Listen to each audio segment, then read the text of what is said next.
Download aplikasi Tarbiyah Sunnah di handphone Anda. Tersedia di Google Play dan App Store. Bismillahirrahmanirrahim. Assalamualaikum warahmatullahi wabarakatuh.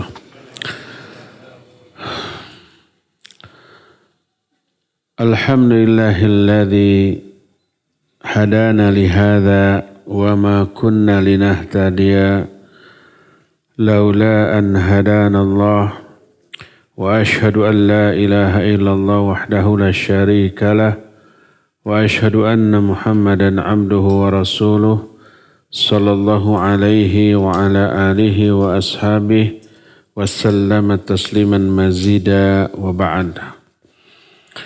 Ikhwati fillah, hadirin masjid jamaah Masjid An-Nafi Dago yang Allah muliakan. Alhamdulillah kembali kita berjumpa untuk melanjutkan kajian kitab Fiqih Al-Asma'ul Husna. Kemarin kita sudah membahas Al-Khaliq dan Al-Khallaq. Masih kelanjutan yang lalu, kita akan membahas 3 nama, Al-Khaliq, Al-Bari, dan Al-Musawwir. 3 nama ini oleh Allah disebut secara berurutan dalam satu ayat. Surah Al-Hasyr ayat 24. Wallahul khaliqul bari'ul musawwiru lahul asma'ul husna. Dialah Allah yang khaliq, al-bari, dan al-musawwir. Dan baginya punya nama-nama yang sangat indah atau yang terbaik. Maksud dari al-khaliq, al-bari, dan al-musawwir adalah huwal munfaridu bi khalqi jami'il makhluqat wa bar'a bi hikmatihi jami'al barriyat wa sawwara bi ihkamihi wa hassana khalqahu jami'al kainat fa khalaqaha wa abda'aha wa fataraha fil waqtil munasibi laha wa qaddara khalqaha ahsana taqdir wa sana'aha atqana san'in wa hadaha limasalihiha wa a'ta kulli syai'in khalqahu la'iqa bihi thumma hada kulla makhluqin lima huyya wa khuliqalah. Maksud dari ayat ini adalah dia satu-satunya yang menciptakan seluruh ciptaan, yang mengadakan seluruh yang ada, dan membentuk dengan sempurna serta membaguskan ciptaannya seluruh yang ada di alam jagat raya. Dia menciptakan semuanya, berkreasi, mengadakan di waktu yang tepat. Dia telah menetapkan ciptaannya dengan sebagus-bagus ketetapan dan membuatnya dengan sesempurna-sempurna pembuatan. Dia menunjuki makhluknya kepada apa yang maslahat bagi mereka. Dia telah memberikan segala sesuatu kepada ciptaannya, hal-hal yang layak untuk mereka. Kemudian Allah memberikan petunjuk kepada seluruh makhluk. Petunjuk terhadap tujuan dari diadakan dan diciptakannya makhluk. Jadi 3 nama Al-Khaliq, Al-Bari, dan Al-Musawwir adalah 3 nama untuk menjelaskan 3 proses penciptaan makhluk. Pertama, al-khaliq maknanya al-muqaddir lil asya ala muqtada hikmatihi. Al-khaliq maknanya yang menetapkan segala sesuatu sesuai dengan kandungan sifat hikmahnya. Itu al-khaliq. Menetapkan, merencanakan, memplanning sebuah penciptaan. Al-bari adalah al-mujidu laha ba'dal adam. Al-bari itu yang mengadakan apa yang ditetapkan tadi setelah sebelumnya tidak ada. Al-musawwir maknanya membentuk makhluk sesuai dengan kehendaknya. Jadi 3 proses. Pertama, merencanakan atau menetapkan. Kedua, diadakan. Yang dirancang, yang ditetapkan, yang di planning tersebut diadakan. Yang ketiga, dibentuk sesuai dengan kehendak Allah Azza wa Jalla.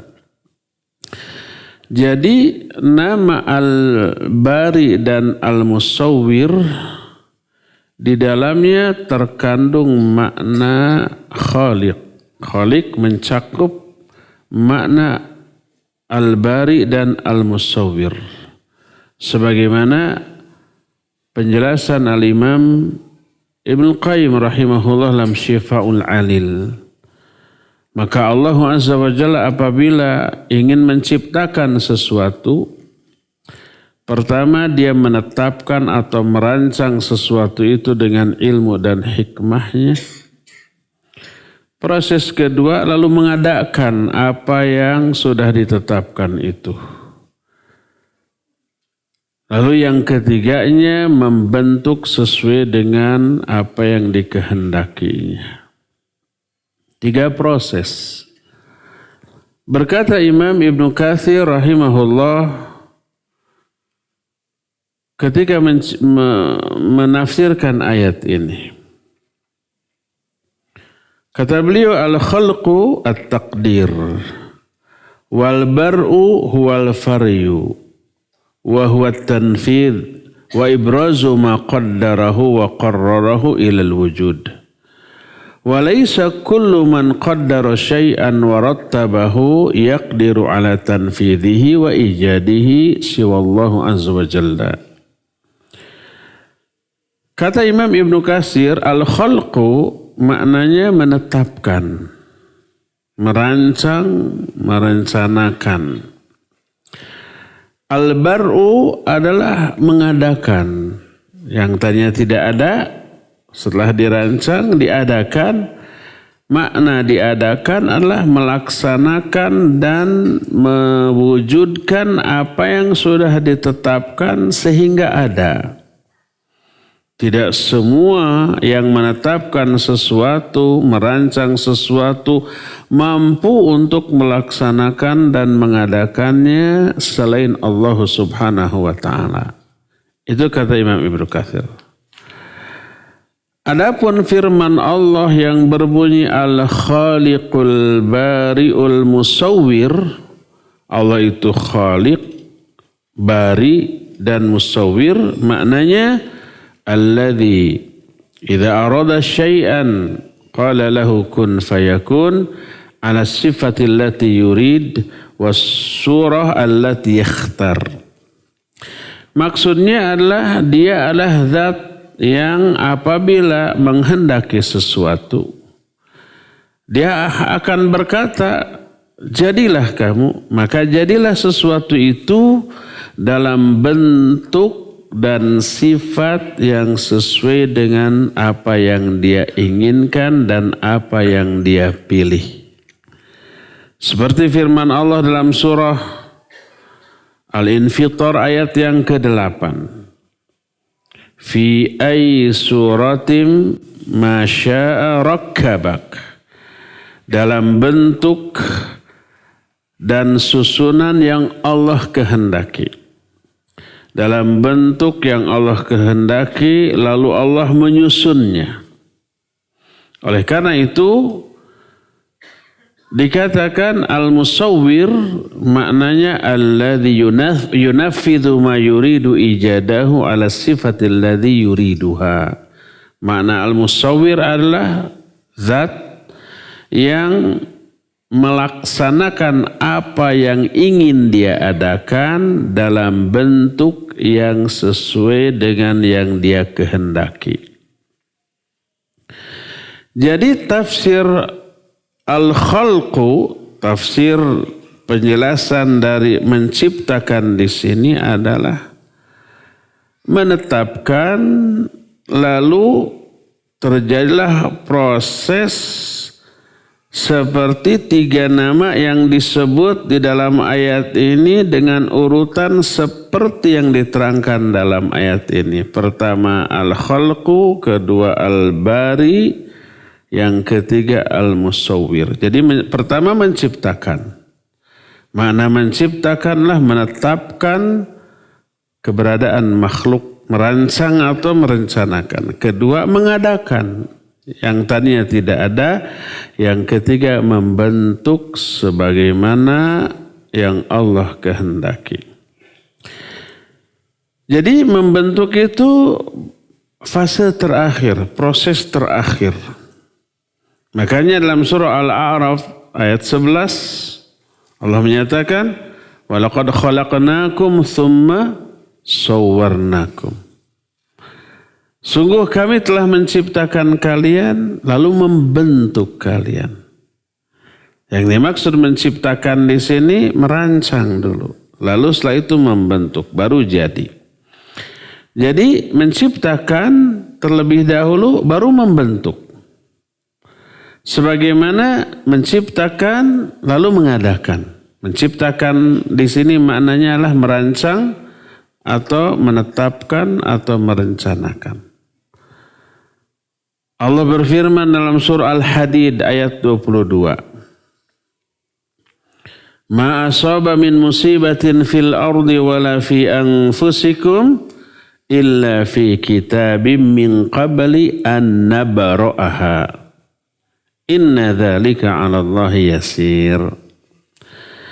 Kata Allah, tidak ada musibah yang terjadi di muka bumi atau yang menimpa diri-diri kalian kecuali semua musibah itu telah Allah tuliskan dalam sebuah kitab. Jadi sudah dirancang dulu sebelum kami mengadakannya. Sebelum diadakan dirancang dulu. Merancang atau merencanakan ini diistilahkan menciptakan. Menciptakan artinya mentakdirkan atau menetapkan, bahasa kita merancang atau merencanakan. Baru setelah merancang dan menetapkan barulah diadakan. Ketika menafsirkan ayat ini Nabi SAW dalam hadis sahih riwayat Imam Muslim menyatakan innallaha khalaqal khalqa wa qaddara maqadirahu min qabli ay yakhluqas samawati wal ard bi 50,000 sana. Allah menciptakan makhluk dan menetapkan takdir-takdir yang akan terjadi 50,000 tahun sebelum Allah menciptakan langit dan bumi. Penciptaannya 50 tahun kemudian, penetapan rancangannya itu 50 ribu tahun sebelumnya. 50,000 tahun dirancang dulu. Direncanakan dulu, ditetapkan dulu, baru diadakan setelah itu. Nah, dengan demikian kalau al-bari artinya Allah yang mengadakan, kalau al-barriyah artinya makhluk yang diadakan. Al-barriyah al-khaliqah. Dalam bahasa Arab, Al-khaliqah, al-bariyah disebut segat isim fa'il. Segat itu bentuk kata. Isim fa'il itu subjek, pelaku, bentuk katanya. Tapi maknanya adalah objek yang seperti khaliqah makna asalnya pencipta. Tapi karena sering digunakan untuk objek maka artinya ciptaan. Ini banyak seperti al-masih pada diri Dajjal. Itu isim fa'il. Tapi maknanya al-mamsuh. Ar-rajim, syaitan, a'udzubillahi minasyaitonir rajim. Itu isim fa'il. Tapi maknanya al-marjum, yang dilaknat. Seperti juga al-dhabih. Itu bentuk katanya isim fa'il. Tapi maknanya al-madbuh. Al-qatil, isim fa'il. Tapi maknanya al-maqtul, yang dibunuh. Ini juga begitu. Al-bariyah dan al-khaliqah maknanya ciptaan. Al-bariyah yang diadakan. Al-khaliqah yang diciptakan. Allah Azza wa Jalla menciptakan makhluk. Di antara makhluk itu ada yang kafir, ada yang mukmin. Sebagaimana firman Allah dalam At-Taghabun ayat yang kedua, "Huwallazi khalaqakum faminkum kafirun wa minkum mu'minun wallahu bima ta'maluna basir." Dialah Allah yang telah menciptakan kalian. Di antara kalian ada yang kafir. Di antara kalian ada juga yang mukmin. Dan Allah Maha melihat apa saja yang kalian lakukan. Siapa di antara ciptaan ini yang mukmin, yang taat, merekalah disebut khairul bariyah. Sebaik-baik makhluk. Siapa yang kafir, musyrik, durhaka, merekalah syarrul bariyah. Sebagaimana Allah jelaskan dalam surah Al-Bayyinah ayat ke-6 sampai ayat yang ke-8, innal ladzina kafaru min ahlil kitabi wal musyrikin fi nari jahannam khalidina fiha ulaika hum syarrul bariyah. Sesungguhnya orang-orang yang kafir di kalangan ahlul kitab dan orang-orang musyrik, mereka akan berada di neraka jahanam. Mereka kekal selama-lamanya di dalamnya. Merekalah seburuk-buruk bariyah. Artinya seburuk-buruk makhluk, seburuk-buruk ciptaan, seburuk-buruk apa yang Allah adakan, itu orang kafir, orang musyrik.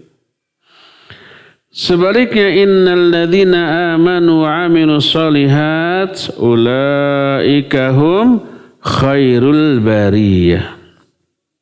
Sesungguhnya orang-orang yang beriman dan beramal soleh, merekalah sebaik-baik makhluk.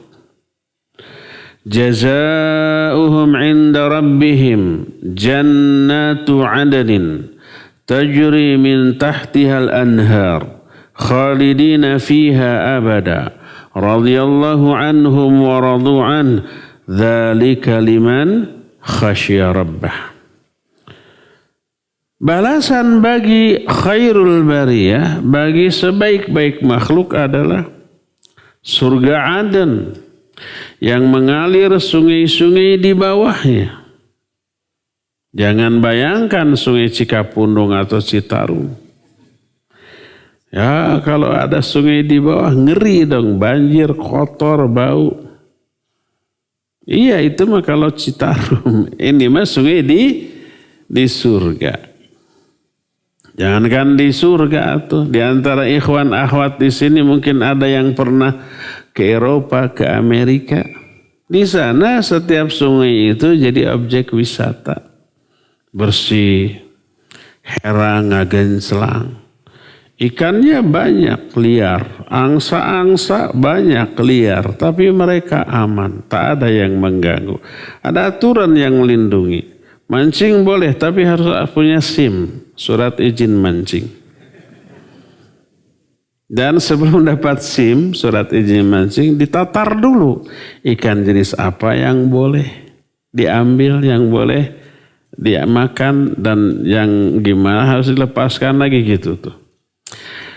Jadi setiap sungai selalu ada taman, kemudian ada kursi bersih, tidak ada pedagang asongan, cangcimen nggak ada di sana.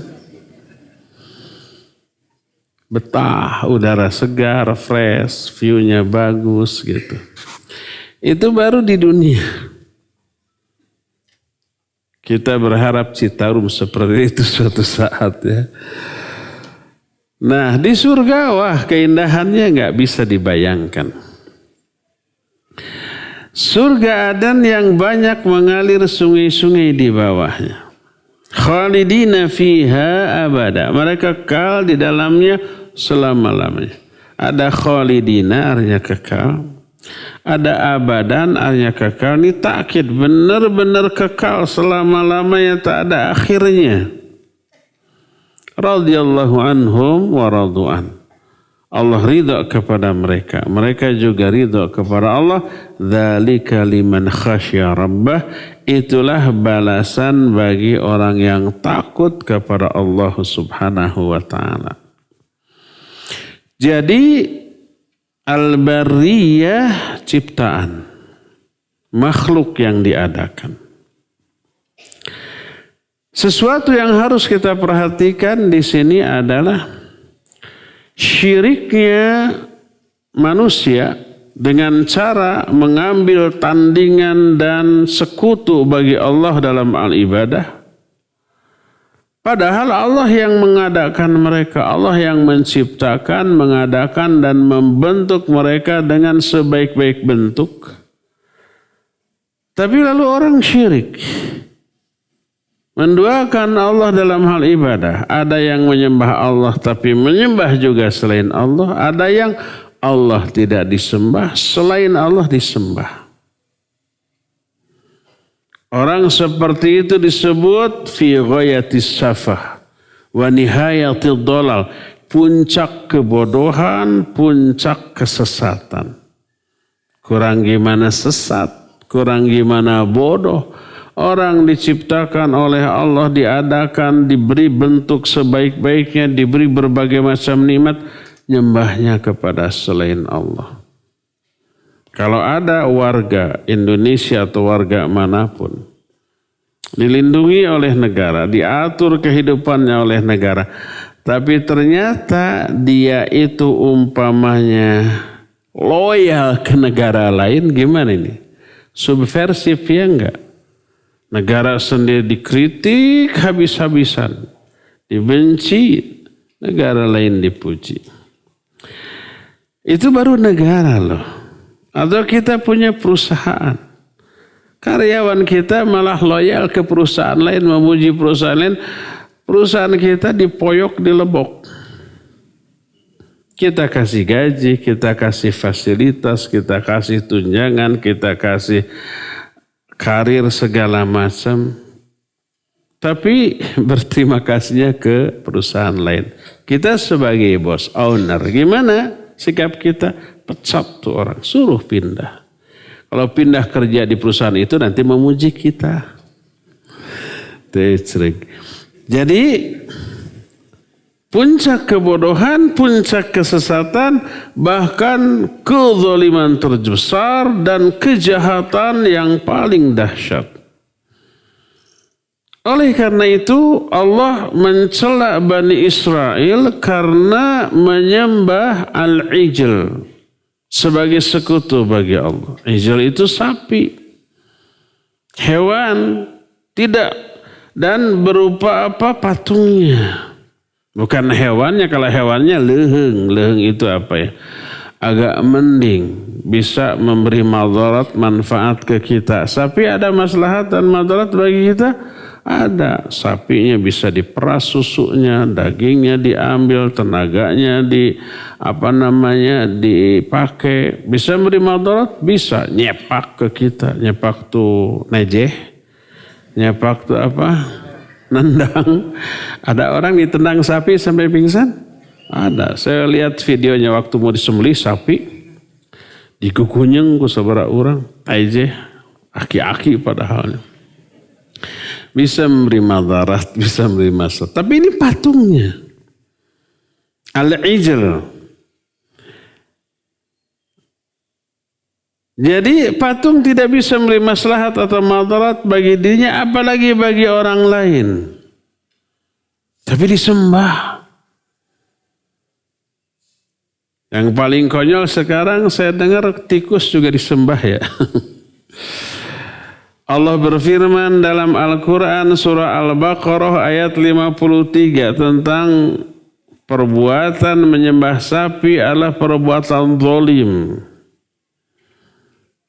Allah menyatakan wa idh qala Musa liqaumihi ya qaumi innakum zalamtum anfusakum bittikhadikumul ijl fatubu ila bari'ikum faqtulu anfusakum dzalikum khairul lakum 'inda bari'ikum fataba 'alaikum innahu huwat tawwabur rahim. Ingat ketika Nabi Musa berkata kepada kaumnya, wahai kaumku, sesungguhnya kalian telah menzalimi diri-diri kalian sendiri dengan mengambil patung sapi sebagai sesembahan. Maka bertobatlah kalian kepada bari kalian. Bari itu pencipta kalian, yang mengadakan kalian. Bunuh diri-diri kalian. Dulu kalau tobat itu harus membunuh diri. Alhamdulillah sekarang tobat gak harus begitu ya. Yang demikian itu lebih baik bagi kalian di sisi Rabb kalian, di sisi pencipta kalian. Maka Allah akan menerima tobat kalian karena sungguhnya Dia Maha Penerima tobat dan Maha Penyayang. Jadi di dalam ayat ini Allah menyatakan mengambil patung sapi sebagai sembahan sebagai tindak kezaliman. Dalam ayat yang ke-51-nya, dua ayat sebelumnya menyatakan tsumma takhadtumul ijla min ba'dihi wa antum zalimun. Kemudian kalian mengambil patung sapi sebagai sembahan dan kalian berbuat zalim dengan hal itu. Jadi syirik menduakan Allah dalam ibadah disebut asna'udz zulmi wa afda'uhu. Kezaliman yang paling hina, paling rendah, paling buruk. Karena menyamakan makhluk dengan sang pencipta makhluk. Allah subhanahu wa ta'ala. Makanya ingat, seorang yang soleh menasihati anaknya, ya bunayya la tusyrik billah inna syirka la zulmun azim. Siapa orang soleh ini? Luqman Al-Hakim. Hai anakku, jangan engkau sekutukan Allah dengan sesuatu pun. Sesungguhnya syirik itu kezaliman yang terbesar. Kenapa syirik disebut dengan sebutan kezaliman terbesar? Karena zalim itu menempatkan sesuatu bukan pada tempatnya. Syirik menunjukkan ibadah bukan kepada yang berhak diibadati. Yang berhak diibadati satu-satunya Allah. Hanya Dia yang berhak. Seluruh ibadah kita ditujukan. Ini ditujukan kepada yang tidak berhak. Zalim. Menempatkan sesuatu bukan pada tempatnya. Menempatkan ibadah bukan pada tempatnya. Meniatkan menunjukkan ibadah bukan pada yang berhak menerimanya. Kita aja di dunia ini umpamanya tidak tidak menempatkan benda bukan pada tempatnya sekalipun umpamanya contoh nih. Kopiah harganya berapa? Paling puluhan ribu ya palinglah 100.000. Tapi walaupun murah meriah disimpannya di atas kepala. Coba sepatu, ada yang jutaan? Jutaan. Tetap aja walaupun jutaan diinjek gitu. Gak pernah di antara kita ini mah jutaan terus disuhun sepatu. Terus ini mah kopiah murah terus diinjek, ada yang begitu? Tidak. Tidak dilihat dari harga. Tapi dilihat memang dari fungsi. Kopiah semurah apapun, bahkan kalau di Saudi kopiah ini bisa 1 real. Maksimal 2 real. Kalau ada yang beli sampai 5 real ketipu itu. Tapi yang standar ya, yang memang agak jelek. Tapi masih bagus, bisa setahunan lah. Kalau umpamanya ada 1 dus, 1 losin gitu, itu 10 real bisa.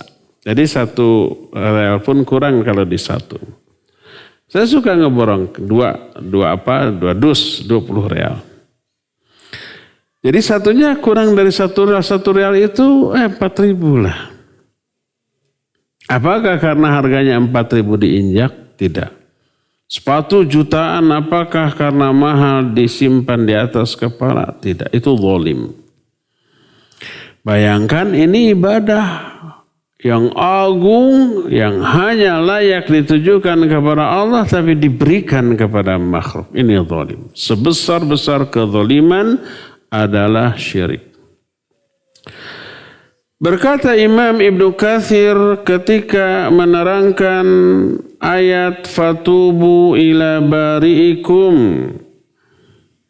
Bertobatlah kalian kepada bari kalian. Bari itu yang mengadakan, yang menciptakan kalian. Kalian diciptakan oleh Allah, kok nyembahnya kepada selain Allah gitu. Di dalam lafaz ini tanbihun ila azmi jaramihim. Ini ada peringatan. Ada warning, ada wanti-wanti, di dalamnya terkandung ancaman besarnya kejahatan ketika mengambil sesembahan lain selain yang mengadakan kalian, selain yang menciptakan kalian. Allah menciptakan kalian, kalian menyembahnya kepada selain Allah. Maka makna dari fatubu ila bari'ikum maknanya fatubu ila alladhi khalaqakum wa qad abadtum ma'ahu ghairah. Tobatlah kalian kepada yang menciptakan kalian karena kalian telah beribadah kepada selain pencipta kalian. Jadi Allah Subhanahu wa taala satu-satunya Al-Bari. Al-Bari itu yang mengadakan, dan di dalam pernyataan tersebut terkandung penjelasan yang gamblang tentang wajibnya sang pencipta ini ditauhidkan dalam hal ibadah. Karena dia satu-satu yang menciptakan, yang membentuk dengan sebaik-baik bentuk. Setelah itu diberi petunjuk, diberikan kesehatan, diberi seluruh kenikmatan. Maka wajiblah dia diesakan dalam hal ibadah. Berfirman Allah Azza wa Jalla dalam Al-Quran surah Ghafir ayat 64-65. Allahul ladzi ja'ala lakumul arda qarara was-samaa'a binaa'a wa sawwarakum fa ahsana suwarakum wa razaqakum minat thayyibat dzalikumullahu rabbukum fatabarakallahu rabbul alamin huwal hayyu la ilaha illahu fad'uuhu mukhlishina lahuddin alhamdulillahi rabbil alamin. Allah lah yang telah menjadikan bumi sebagai tempat tinggal kalian Dan langit sebagai atap yang dihias dibina. Lalu Allah membentuk kalian, lalu membaguskan bentuk dan rupa kalian. Kita sedikan kalau ngaca betahnya. Nu kasep nu gelis eta teh. Nu goreng patut maharoream ngaca teh. Tapi dibanding makhluk Allah yang lain selain manusia, kita jauh lebih indah. Sok ngarendeng dengan monyet. Panggoreng patutna manusia dengan panggelis dan pangkasepna monyet. Masih jauh lebih baik kita. Kita menganggap jelek dan goreng patut karena kurangnya rasa syukur kita aja ya. Tapi orang yang suka ke kita walau jelek dan goreng patut, katinggalina teh siga Arjuna tuh. Sebelum dimiliki.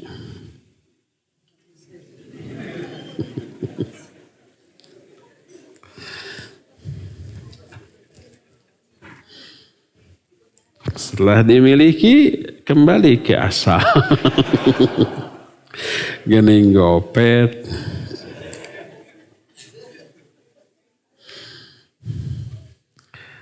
Wasawwarakum fa ahsana suwarakum. Allah membentuk kalian dan membaguskan bentuk kalian. Wa razaqakum minat thayyibat.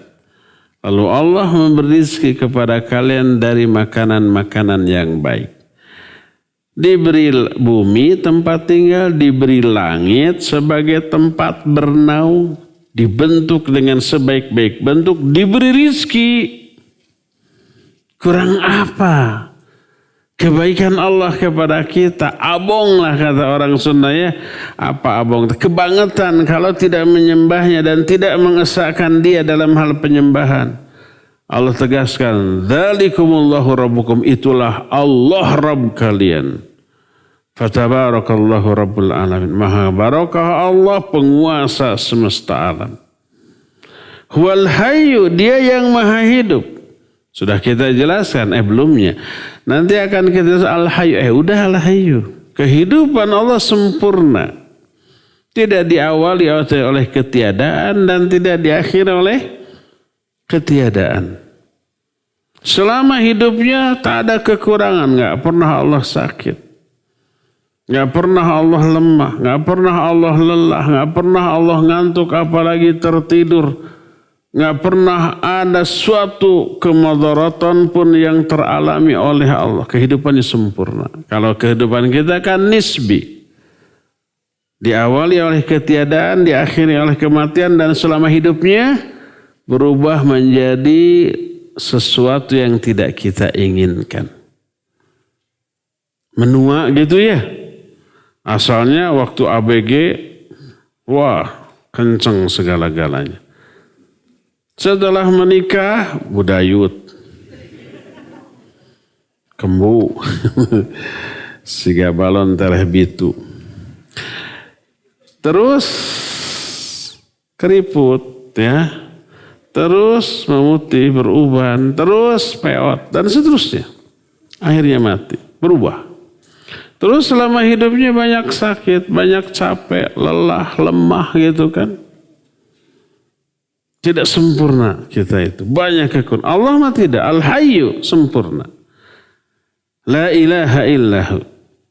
Tidak ada sembahan yang hak selain dia. Fad'uhu mukhlishina lahuddin, beribadahlah kalian kepada secara ikhlas. Alhamdulillahirabbil alamin. Dalam Ali Imran ayat 6 Allah pun menyatakan huwallazi yusawwirukum fil arham kaifa yasha la ilaha illahul azizul hakim. Dialah Allah yang telah membentuk kalian ketika kalian dalam rahim. Sebagaimana yang Allah kehendaki. Seluruh manusia bentuknya sama. Terdiri dari 2 tangan, 2 kaki, 5 jari masing-masing, total 10 jari, mata, hidung begini. Semuanya sama. Yang beda paling bentuk rupanya. Semuanya Allah yang membentuk. Tidak ada sembahan yang hak selain dia yang aziz dan hakim. Itulah penciptaan manusia oleh Allah. Dirancang dengan perancangan yang super sempurna 50.000 tahun sebelum penciptaannya ini diadakan, rancangannya sudah di planning sedemikian rupa secara sempurna. Terus dibentuk. Makanya borojol lahir sempurna sebagai manusia. Itulah ciptaan Allah. Tak ada yang mampu menyerupai ciptaan Allah. Oleh karena itu Allah pun mengharamkan hamba-hambanya menggambar makhluk yang bernyawa karena di dalamnya ada terkandung unsur menyerupai ciptaan Allah. Termasuk di dalamnya juga terbuka pintu menuju syirik. Perbuatan syirik berawal dari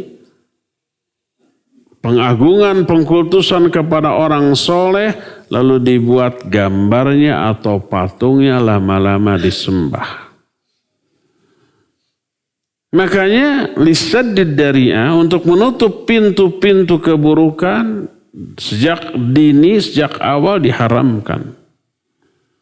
Agar orang tidak terjerumus. Termasuk menggambar. Apalagi yang digambar orang soleh. Kalau yang digambar orang jahat masih agak mending. Tidak akan dikultuskan, ya enggak. Kecuali penjahat itu punya kelebihan dalam satu hal. Umpama ada garong, super garong. Tapi dia jagoan. Zaman baheula mah sakti mandraguna. Walaupun dia jahat.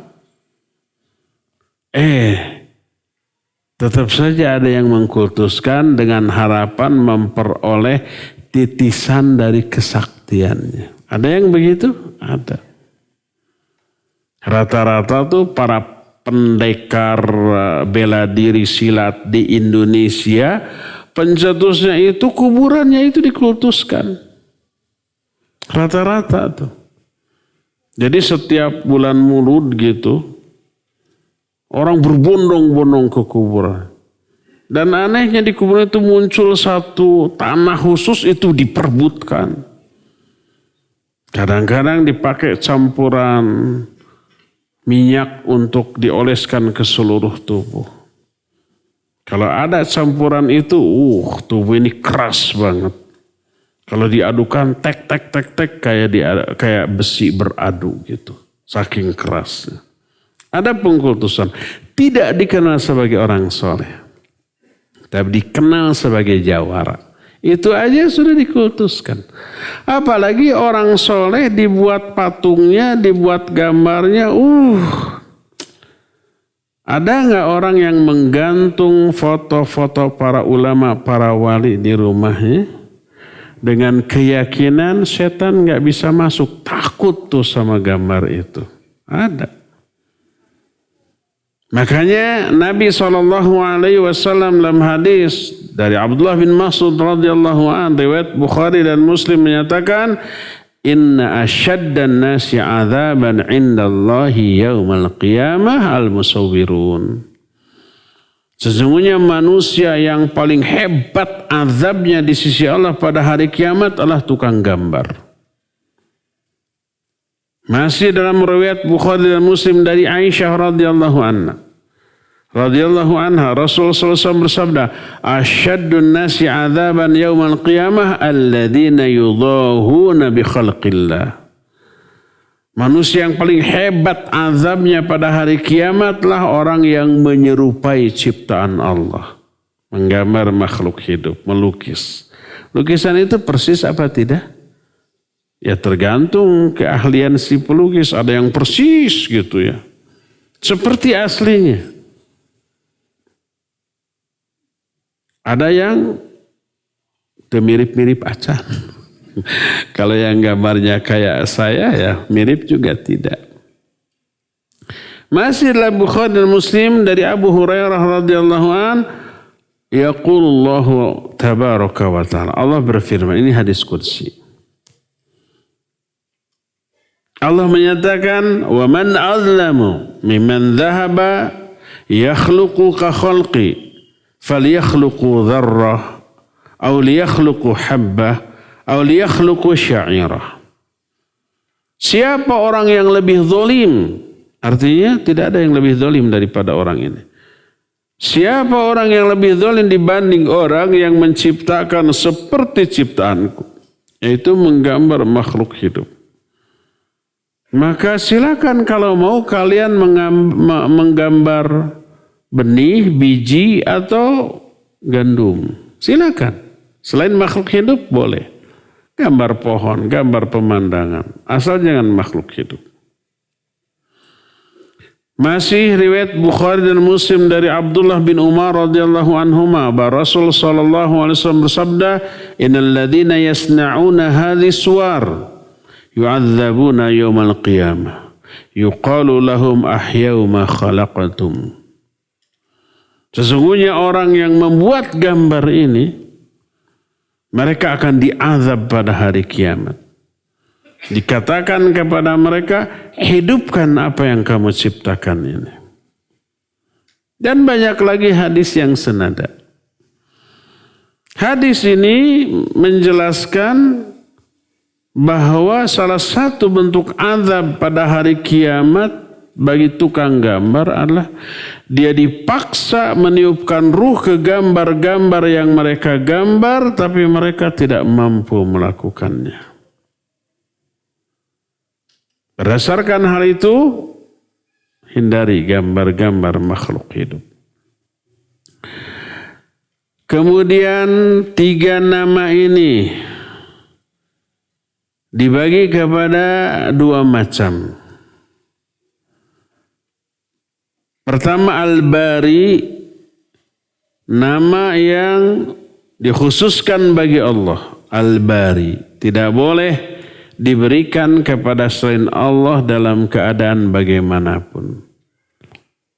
Maka jangan kita memberi nama anak atau masjid dengan nama Al-Bari. Nggak boleh. Ini khusus bagi Allah. Karena apa? Karena makna Al-Bari adalah yang mengadakan yang sesuatu yang tadinya tidak ada. Ini khusus bagi Allah Subhanahu wa ta'ala. Dialah yang mengadakan makhluk sebelumnya makhluk itu tidak ada. Ini jenis yang pertama. Nama Allah Al-Bari khusus bagi Allah. Tidak boleh diberikan kepada makhluk. Adapun nama Al-Khaliq dan Al-Musawwir,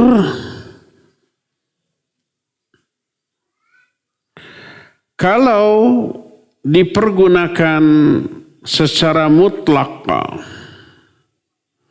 tanpa diqayyid,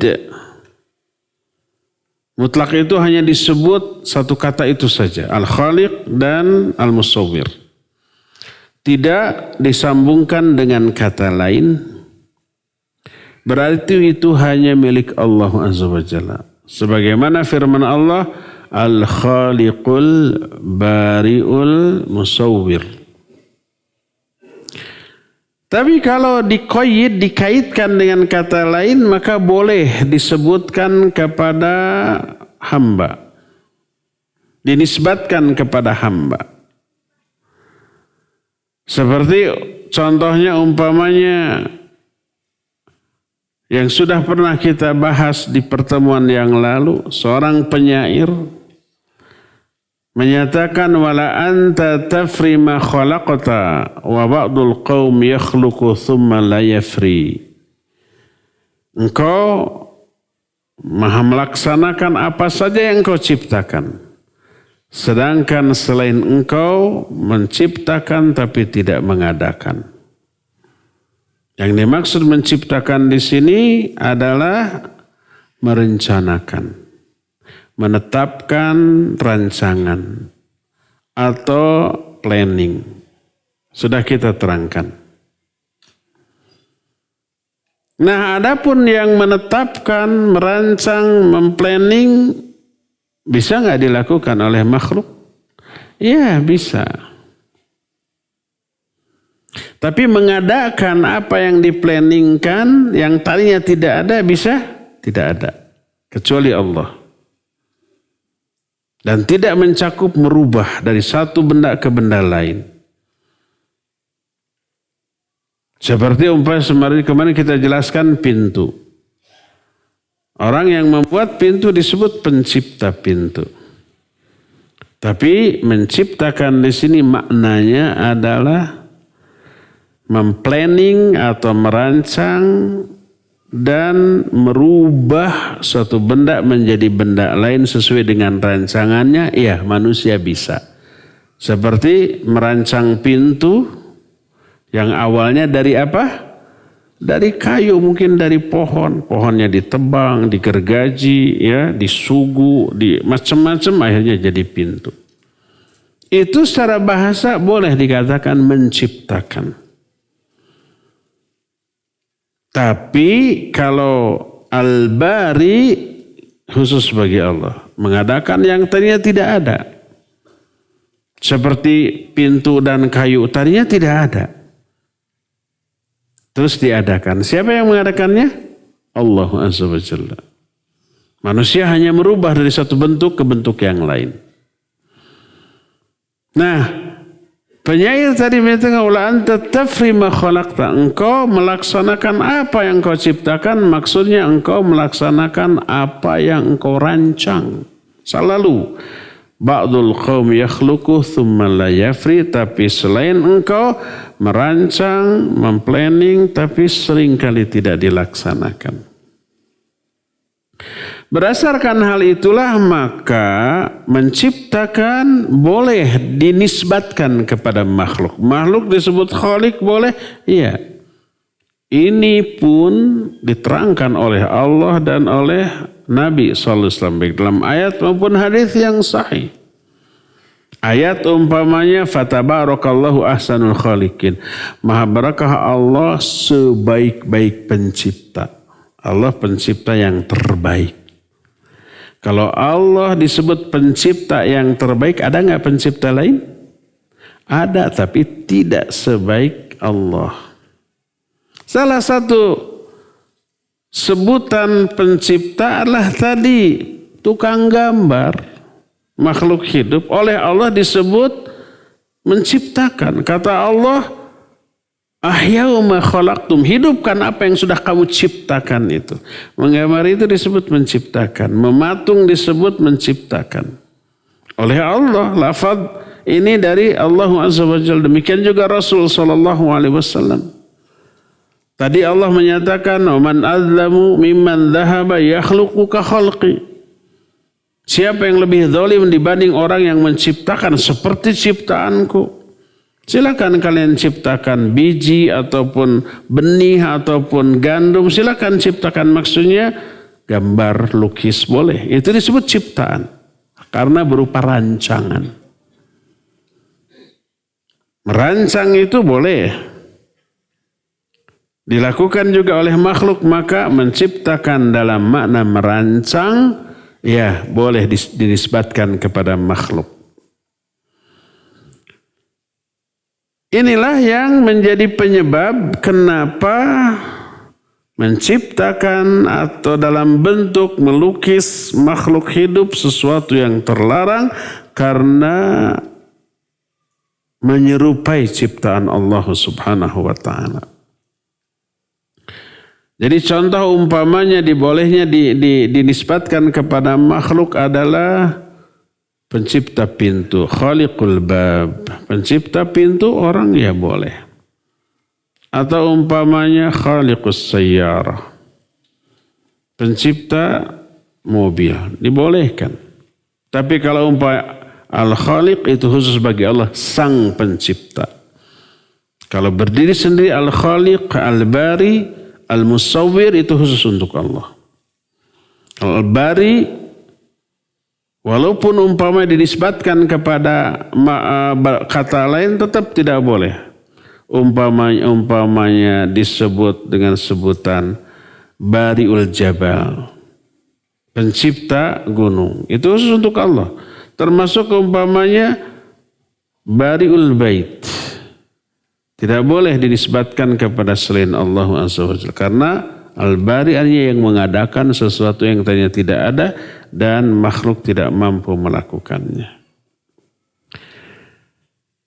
Inilah yang menjadi teguran atau sindiran Allah Azza wa Jalla kepada orang yang menyembah selain Allah dengan mengatakan dalam surah Al-A'raf 191-192, ayusyrikuna ma la yakhluqu syai'a wa hum yukhlaqun wa la yastati'una lahum nasran wa la anfusahum yansurun.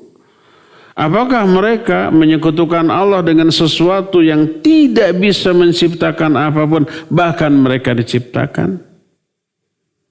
Apa sih yang disembah oleh orang? Patung, batu, kayu, pohon. Tidak bisa menciptakan apapun, bahkan mereka diciptakan. Mereka pun tidak mampu memberikan pertolongan kepada yang menyembahnya, bahkan menolong diri sendiri pun tidak. Patung yang disembah digetok oleh kita, dihancurkan oleh kita. Bisa menolong dirinya? Tidak. Kayu atau pohon yang disembah-sembah orang, tebang, apakah dia ajak terus kalahkah gergajinya yang patah? Tidak. Kalau gergajinya benar-benar patah berarti sudah rapuh itu gergajinya. Coba pakai yang kuat, pasti tumbang. Mereka yang disembah, baik benda mati atau makhluk hidup, tidak bisa menyelamatkan diri mereka, apalagi para penyembahnya, tak layak mereka disembah. Ya, inilah penjelasan tentang 3 nama Allah, Al-Khaliq, Al-Bari, dan Al-Musawwir. Cukup sampai di sini dan kita masuki sesi tanya jawab. Wassallallahu ala nabiyina Muhammadin wa ala alihi wa ashabihi wassalam. Jangan ada lagi yang mengajukan pertanyaan, ini sudah terlalu banyak. Bismillah, Ustaz, terkait dengan nama Al-Khaliq. Ini dan dikaitkan dengan hadis pena telah diangkat dan lembaran telah kering. Apakah yang dimaksud hadis ini bahwa 50.000 tahun yang lalu sebelum bumi diciptakan, Allah itu baru menetapkan dan merancang segala sesuatunya? Iya, ketika memang para ulama menerangkan hadis tentang pena, inna awwala ma khalaqallahu al-qalam. Sesungguhnya makhluk yang pertama kali Allah ciptakan adalah pena. Setelah diciptakan uktub, Allah berfirman, tulis olehmu. Si pena ini bertanya, famadha aktub, apa yang harus aku tulis? Allah menyatakan, uktub kulla syai'in hatta yaumil qiyamah. Tulis semua takdir yang akan terjadi sampai hari kiamat. Lalu pena itu pun menuliskan. Nah, para ulama menyatakan, ini terjadi 50.000 tahun sebelum Allah menciptakan langit dan bumi. Ya, saat itu. Apakah saat itu tidak ada makhluk lain selain pena? Ada. Yaitu arsy dan air. Makanya dalam hadis itu dikatakan wa kana arsyuhu 'alal ma. Saat itu arsy Allah di atas air. Jadi ketika Allah menciptakan pena dan menyuruh pena menuliskan segala sesuatu, wa kana arsyuhu 'alal ma. Arsy Allah ada di atas air. Jadi sudah ada air, sudah ada arsy dan ada pena. Lalu kenapa Rasul menyatakan inna awwala ma khalaqallah? Sungguhnya makhluk yang awal sekali diciptakan pena. Bukankah saat itu sudah ada arsy dan air? Ada 2 penjelasan para ulama. Penjelasan yang pertama adalah harus dibedakan antara penciptaan pena dengan masa atau saat ketika Allah menyuruh pena menuliskan takdir. Makhluk yang pertama kali diciptakan adalah pena sebelum ada arsy dan air. Setelah itu Allah ciptakan arsy dan air. Setelah itu Allah menyuruh kepada pena, tuliskan semua takdir yang akan terjadi. Ketika perintah menuliskan ini, arsy Allah ada di atas air. Ini penjelasan pertama. Penjelasan yang kedua, pena merupakan yang pertama kali diciptakan. Maknanya adalah selain arsy, selain apa yang akan terjadi di muka bumi. Sedangkan arsy di atas langit. Arsy tetap sebagai makhluk yang paling besar dibanding makhluk lain pertama kali diciptakan oleh Allah. Ya, jadi itu terjadi 50.000 tahun sebelum diciptakan langit dan bumi. Bukan 50.000 tahun yang lalu, bukan. Sebelum 50.000 tahun sebelum langit dan bumi ada, itu sudah terjadi. Menggambar makhluk hidup terlarang. Apakah menggambar animasi, gambar kartun diperbolehkan? Itu makhluk hidup apa bukan? Makhluk hidup. Gambar kartun teh seperti Tom and Jerry. Makhluk hidup bukan? Makhluk. Persis apa tidak? Persis. Lebih lucu daripada kenyataannya ya.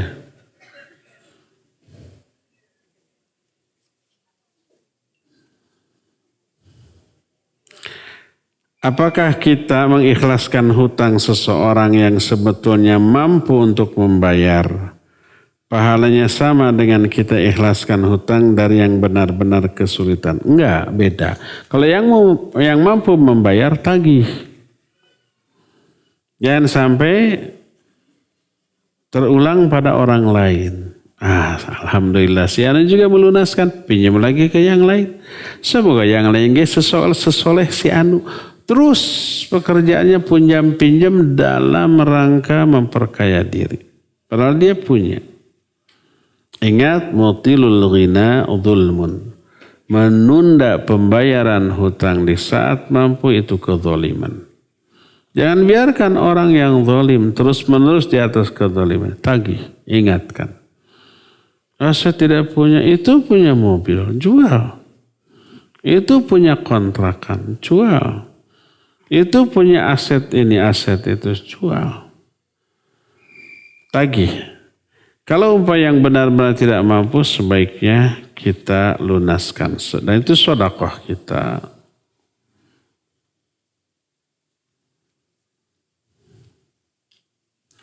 Semoga Allah selalu memberkahi Ustaz dan keluarga. Amin wa iyyakum. Afan kru dan panitia tidak didoakan. Bukan salah saya. Mohon nasihat, bolehkah penjual merubah harga jual sebuah produk kepada mediator setelah ada kesepakatan harga? Hal ini terjadi karena setelah dipikirkan, mediator mengambil atau menaikkan harga jual 50% dari harga penjual. Misalnya harga dari penjual 1 juta dijual 1,5 juta. Jual beli ini produknya tidak dibeli dulu oleh mediator. Ini yang disebut dengan hadirul libat. Naha Rasulullah SAW hadirul libat. Rasulullah SAW melarang dari hadirul libat. Boleh dikatakan hadirul libat itu broker yang memainkan harga jual. Dan ini bisa menghambat transaksi. Kalau umpamanya dari kitanya 1 juta. Oleh mediator tadi, broker, calo, ditawarkan 1,5 juta. Akhirnya lambat lakunya. Kalau ditawarkan 1 juta sudah laris manis itu. Tapi karena dinaikkan jadi terhalang transaksi ini. Padahal yang menjual butuh, yang calon pembeli butuh tapi kemahalan. Yang menjual nggak bisa membadrol harga 1 juta sebab sudah ada hak si calon. Dolim nggak ini? Dolim. Dolim ke si penjual, dolim ke si calon pembeli. Karena si mediator ini. Ini yang disebut hadirul libab. Lain halnya umpamanya tawarkan 1 juta, nanti kamu dapat fee 100 atau 200 ribu, boleh. Kalau itu tidak menghalangi terjadinya transaksi. Nah, ini yang tidak boleh. Karena apa? Karena merugikan baik si produsen ataupun konsumen, penjual ataupun pembeli. Ya, jadi penjual butuh, pembeli butuh, tapi harganya dimainkan oleh pihak ketiga.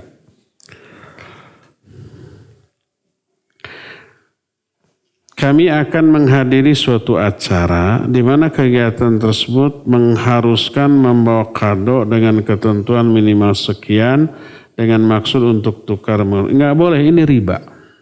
Tidak boleh. Jadi umpamanya kita membawa kado dengan harga 10.000 permen sabungkus. Ditukar-tukar dapat mobil. Untung apa rugi? Ya jelaslah untung. Nah yang mobil gitu ya, dia ngasih mobil dengan berharap dapat helikopter nanti. Ternyata dapat permen. Ada unsur gharar, ada unsur riba di sana. Tidak boleh ya. Kalau Quran yang sudah lama, sudah tidak bagus boleh dibakar atau bagaimana? Karena sudah tidak dipakai, sudah ada gantinya. Ya, kalau tidak dibaca lagi, tidak bisa dibaca karena sobek-sobek, karena rinyuh, rinyuh teh. Rayap, akhirnya kita beli balu, iya jangan dibuang. Membuangnya berarti menghinakannya. Dibuang nanti diinjak-injak. Boleh dibakar? Boleh dibakar. Bukan karena kebencian kepada Quran, tapi justru untuk menghindarkan Quran dari dihinakan. Dan ini juga dilakukan oleh para sahabat di zaman Utsman bin Affan radhiyallahu an. Jadi setelah mushaf dikukuhkan menjadi mushaf Utsmani, mushaf lainnya wajib dibakar. Dalam rangka apa? Dalam rangka agar tidak terhinakan. Dibakar saja. Jangan ada yang tertinggal walaupun 1 huruf, hangus semuanya ya. Loh sama dong dengan orang Swedia teh, beda. Mereka mah motivasinya membakar Swedia teh, membakar Swedia. Mudah-mudahan Swedia terbakar. Sebab mendukung si eta teh. Kalau si eta aya di An-Nafi, habis tuh babak belur tuh orang. Itu mah motivasinya karena benci. Apalagi dia berencana setiap Jumat mau bakar Quran. Aduh itu jelema. La'anahullah. Mohon nasihat jika seorang dihadapkan pada 2 pilihan lingkungan tempat tinggal. A. Rumah di lingkungan 80% kaum kafir.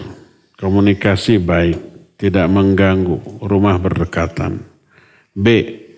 Rumah di lingkungan 90% muslim. Rumahnya berjauhan hampir tanpa komunikasi langsung. Mana yang harus dipilih? Pilih C. 100% muslim, nyunnah gitu ya, berdekatan, ada ta'awun da'awiyah. Cari, pasti ada, nggak mungkin ada 2 alternatif begitu. Kalau toh hanya dua-duanya, pilih yang komunitas muslim. Ya. Nanti kalau umpamanya berdekatan tidak saling mengganggu dan seterusnya, mereka pasti mengadakan ritual syirik di rumahnya. Kalau syiriknya dahsyat pekat, Allah murka menurunkan azab, kena kita. Wattaqu yauman, kata Allah Azza wa Jalla, la yusibanna wattaqu yauman la yusibanna, apa surah Al-Anfal, Ala tusibanna zalimina minkum khassah. Takutlah kamu kepada fitnah. Wattaqu fitnatan la tusibanna minkumul khassah. La tusibanna zalimina minkumul khassah. Takutlah kamu kepada azab Allah yang tidak khusus menimpa orang-orang zalim di antara kalian. Kalau ada orang zalim di sekitar kita, lalu Allah turunkan azab kepada orang zalim, kita ada di sana, kita terkena.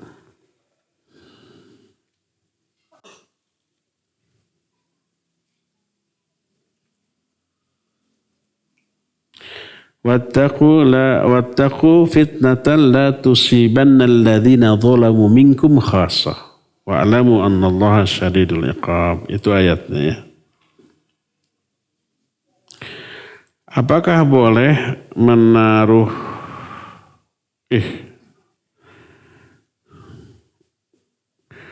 nggak sanggup saya baca menaruh tas S bukan I. Mengaruh tas di depan kita ketika sholat. Sebab S-nya lempeng sih. Cuma tidak ada titikan. Apakah boleh menaruh tas di depan kita ketika sholat? Lalu bagaimana menanggapi ketika ada orang yang bertanya?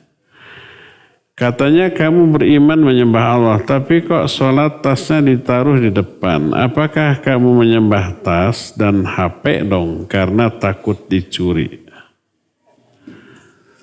Kalau itu pertimbangannya, sama dengan apakah kamu menyembah Ka'bah? Kok sholatnya menghadap Ka'bah? Terus kalau kita umpamanya sholatnya di saf paling depan, kok kamu menyembah dinding? Atau kosong nggak apa-apa, kok kamu menyembah udara? Pertama, kita diperintahkan sholat menghadap Ka'bah. Salah satunya untuk persatuan, jadi seluruh dunia menghadap Ka'bah. Tapi bukan menyembah Ka'bah. Menyembah siapa? Menyembah Allah. Siapa yang sholat dengan niat menyembah Ka'bah, musyrik dia. Orang nggak tahu, wah disangkanya hebat ini sholatnya sampai nangis, ternyata niatnya menyembah Ka'bah, musyrik dia. Ya boleh diniatkan menyembah Ka'bah, menyembah Allah. Makanya ketika tak mampu menghadap kiblat, menghadap Ka'bah, boleh menghadap kemana saja. Karena yang kita sembah bukan Ka'bah, tapi Allah. Orang kafir menyebut kita dengan sebutan komunitas penyembah batu. Karena kita menghadap Ka'bah. Mereka karena kebodohan dan ketololannya, nggak apa-apa disebut begitu. Karena mereka kan menganggap kita menyembah Ka'bah. Enggak. Kita menghadap Ka'bah itu hanya karena Allah yang menyuruh hadap. Bayangkan kalau bebas menghadap kemana saja, nggak akan menyatu orang. Sebagian ada yang ke sana, saya mau ke sini, view-nya bagus. Yang lain ke sini, di sana banyak ABG. Macam-macam nanti. Akhirnya tidak terjalin persatuan dan kesatuan dalam ibadah. Tapi kalau semua menghadap Ka'bah, semua orang kan nggak ada masalah dalam hal itu. Kecuali ada tuh satu di Amerika Latin. Negara apa yang dulu banyak orang Jawanya? Suriname. Berasal dari Jawa. Makanya di sana bahasa Jawa ada. Saya belum pernah dengar ada negara bahasa Sundanya. Bahasa Jawa mah ada. Mungkin nenek moyang mereka dulu dari Jawa berpegang teguh kepada nasihat gurunya, kalau sholat harus ngulon. Akhirnya walaupun di Suriname harusnya menghadap ngetan, ini menghadap ngulon. Kata guru saya ngulon. Untuk orang Indonesia betul ngulon karena Ka'bahnya ada di kulon. Untuk Suriname karena berada di sebelah barat Ka'bah, menghadapnya harus ke timur. Dari sana mah patonggong-tonggong sholatnya. Ini bukan cenah kata. Ada kawan saya pernah dakwah di Suriname, itu masalahnya. Dia melaporkan begitu. Nah hanya itu saja ya. Jadi kita menghadap Ka'bah bukan menyembah Ka'bah. Menyembah Allah tapi disuruh. Terus yang kedua, kita menaruh sutroh di depan. Apa itu sutroh? Sutroh itu penghalang. Penghalang antara tempat sujud kita dengan di luar itu. Agar orang gak lewat di depan sholat kita. Menghadap sutroh ini wajib. Nabi SAW menyatakan, la tusallu illa ila sutroh. Jangan kalian sholat kecuali menghadap sutroh. Kita bukan menyembah sutroh. Tapi diperintah oleh Rasul SAW menyembah Allah. Tapi di hadapan kita ada sutroh. Sutrohnya bisa dinding, bisa tiang, bisa orang yang duduk. Ibnu Umar radhiyallahu anhuma kalau masuk ke masjid semua tiang sudah penuh, dia berkata kepada maulanya Nafi, walla dhahrak, berikan punggungmu, diam kamu di sana. Lalu menghadap punggung orang ini. Apakah Ibnu Umar menyembah orang ini? Tidak. Menyembah Allah. Tapi diperintahkan untuk menghadap sutrah. Walaupun umpamanya seperti Al-Aswad, seorang sahabat ketika bepergian di tengah jalan sendirian datang waktu sholat di padang pasir, dia menumpuk-numpuk batu di depannya lalu sholat menghadap batu itu. Menghadap kiblat tapi di hadapannya ada batu. Dan batu itu dianggap sebagai sutrahnya. Boleh kudanya suruh diem. Ya. Kemudian menghadap ke kuda itu sebagai sutrah. Ke arah kiblat tentu saja. Jadi diperintahkan menghadap kiblat dan memasang sutrah di depan agar tidak ada yang lewat. Walaupun diyakini nggak ada yang lewat, di padang pasir atau di kamar, sutrah adalah hak Allah yang harus kita tepat. Nah, sutrah bisa berupa tas tadi, asal tingginya tas 1 hasta. Sutrah itu ukurannya minimal 1 hasta. Nggak peduli lebarnya mamolidi yang ditancapkan boleh. Nabi SAW ketika sholat berjamaah di luar, di perjalanan, kadang beliau menancapkan tombak, kadang beliau menancapkan anak panah, kadang menancapkan busurnya lalu sholat menghadap sana. Apa motivasinya? Itu hak Allah. Kalau ada yang lewat binatang harus dicegah. Biarkan lewatnya di balik sutroh sana. Ada orang lewat di balik sutroh, biarkan. Pas antara sutroh dengan kita, halangi. Itu ketentuannya. Kita bukan menyembah sutroh, tapi itulah perintah Allah. Nah, termasuk kalau kita nyimpen tas di depan, lalu kita sholat sujud dengan niat menyembah tas. Karena dalam tasnya ada 2 gepok dolar. Musyrik. Kalau niatnya menyembah tas. Tapi kalau niat tas itu di depan pertama, dia dijadikan sutroh. Ya ada benda lain. Atau yang kedua, biar tidak dicuri. Kalau di belakang mungkin dicuri? Mungkin. Ada kasus pencurian di masjid? Banyak. Ya. Apakah takut dicuri itu musyrik? Enggak, tuh musyriknya di mana? Kan menyembahnya Allah. Yang disembahnya Allah. Terus takut dicuri, nggak ada hubungan dengan penyembahan kepada selain Allah. Nggak ada. Kalau umpama sedang sholat, tas di depan, ada yang nyuri. Boleh kita cegah? Harus kita cegah. Kalau enggak, pertama kabur, kedua kita juga sholatnya nggak akan khusyuk. Dikebut untuk ngejar pencuri. Cegah saja. Ya. Dan saya yakin kalau disimpan di depan, pencuri nggak berani. Kalau disimpan di belakang, berani nggak?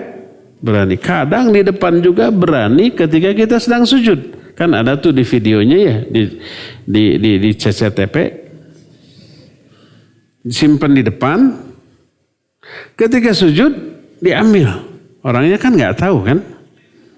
Ada kasus itu. Jadi menyimpan tas di depan ketika sholat nggak masalah. Asal motifnya bukan menyembah si tas itu, menyembahnya Allah. Baik tas itu di depan karena sebagai sutra, atau di depan karena agar aman dari pencurian, nggak masalah ya. Daripada di belakang tapi hatinya nggak tentram. Jadi setiap sujud nonggeng ditinggali, oh ayah keneh tasna.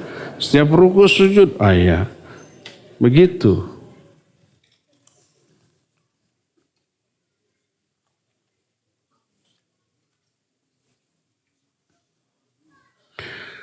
Ustadz, jika sumpah dilanggar, apakah ada kifarat? Kalau ada, seperti apa kifaratnya? Ada.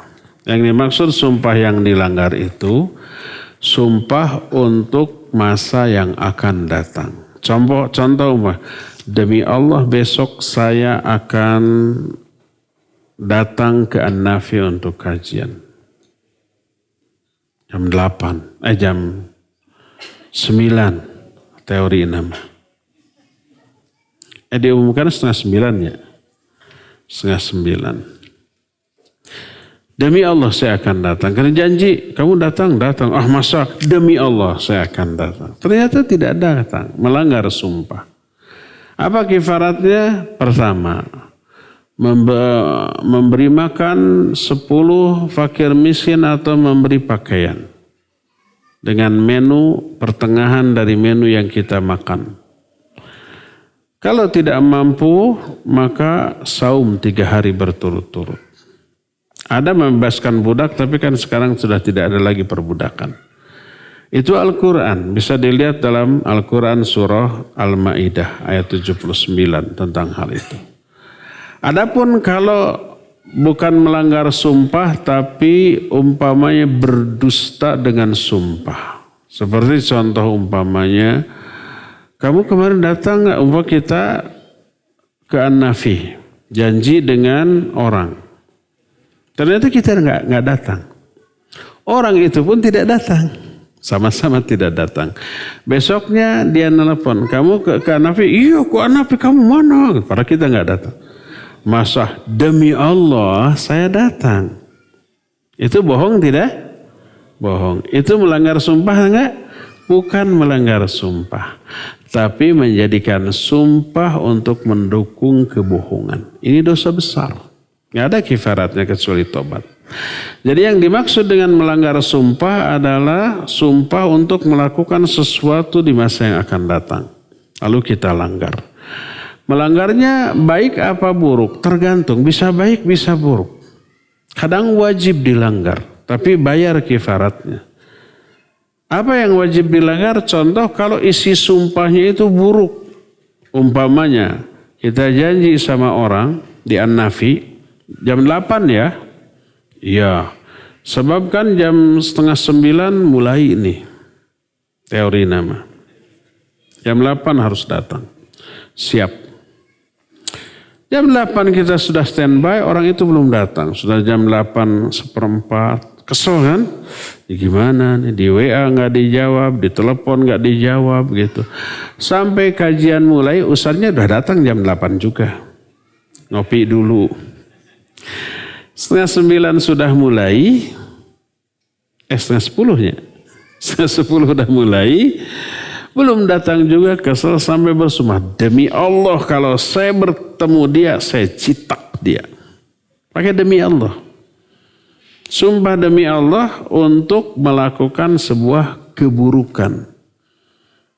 Atau demi Allah saya nggak akan tegur dia. Demi Allah saya akan musuhi dia 7 turunan.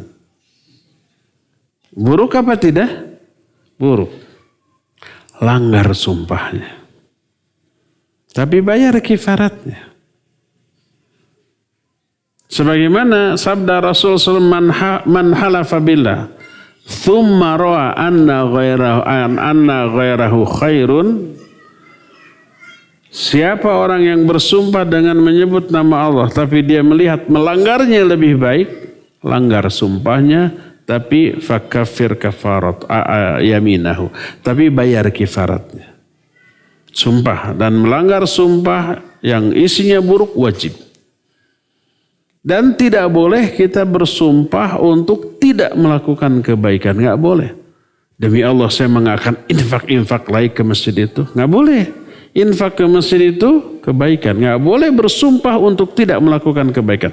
Demi Allah saya nggak akan menegur dia lagi. Nggak boleh. Karena menegur adalah kebaikan. Ngobrol, menyapa, kebaikan.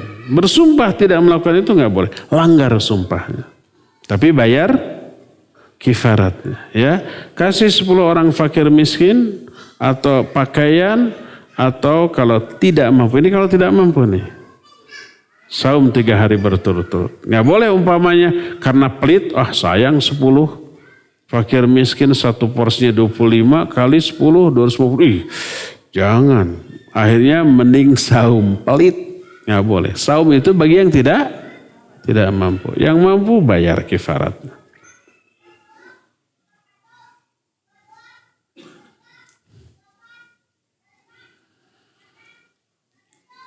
Apa hukumnya mengkonsumsi buah pala dan peyem? Pala. Kalau pala ada fatwa dari para ulama tentang haramnya tersebut karena kadar alkoholnya tinggi dan eksperimen menyatakan bisa mabuk. Nah sekarang peyem. Peyem mengandung alkohol? Iya pasti mengandung alkohol. Kadarnya tinggi apa rendah? Tinggi. Bisa puluhan persen.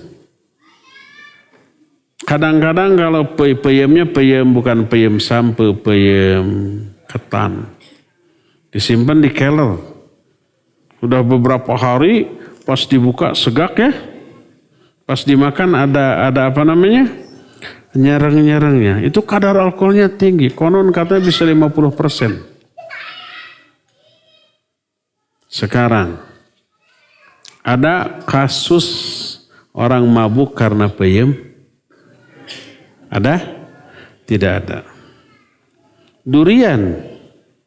Kalau yang tua matang itu alkoholnya tinggi. Atau mangga aromanis. Udah tua matang. Disimpan beberapa hari sampai coklat warna apa namanya? Kulitnya. Itu manisnya luar biasa. Tapi ada nyerangnya alkoholnya itu. Kadarnya tinggi. Adakah kasus orang makan mangga aromanis kayak begitu sakaranjang mabuk? Ada kasus orang makan peyem sakeler mabuk? Tidak ada. Kalau tidak ada, sebanyak apapun makan peyem yang mengandung alkohol tidak menyebabkan mabuk, berarti itu bukan khamr. Khamr itu batasannya bukan kandungannya tapi efek memabukkan atau tidak. Nabi SAW menyatakan kullu muskirin khamrun wa kullu muskirin haramun. Setiap yang memabukkan itu khamr. Setiap yang memabukkan itu haram. Tidak lihat kandungannya. Karena tidak setiap yang memabukkan mengandung alkohol. Tapi dan tidak setiap yang mengandung alkohol memabukkan. Walau ada yang memabukkan mengandung alkohol. Ada kasus itu. Tapi tidak setiap yang mengandung alkohol memabukkan. Contohnya peyem, durian, terus apa tadi? Mangga aromanis. Mengandung alkohol kadarnya tinggi. Gak pernah ada kasus mabuk. Berarti bukan khamr. Karena tidak bersifat memabukkan. Nah, ada yang tidak mengandung alkohol tapi memabukkan. Ganja mengandung alkohol? Tidak ada. Drugs, heroin kayak gitu, ekstasi atau yang lainnya. Itu tidak mengandung alkohol tapi memabukkan? Iya. Pernah nggak mendengar daun kucubung? Ya, itu juga kalau dikonsumsi dibikin rokok memabukkan. Makanya kalau ada orang ngomongnya ngaco gitu, di Sunda mah disebut were kucubung. Were itu artinya ya mabuk karena kucubung. Itu tidak mengandung alkohol tapi memabukkan. Jadi memabukkan tidaknya bukan mutlak karena alkohol. Karena banyak yang mengandung alkohol tapi tidak memabukkan, dan ada yang memabukkan tapi tidak mengandung alkohol, walaupun ada yang memabukkan mengandung alkohol ya. Tapi kita tidak melihat kandungannya, efeknya. Kalau sebanyak tertentu memabukkan, maka itu khamr, baik mengandung alkohol atau tidak, diminum, dimakan atau dihisap. Tapi kalau sebanyak apapun tidak memabukkan, berarti bukan khamr, apapun kandungannya.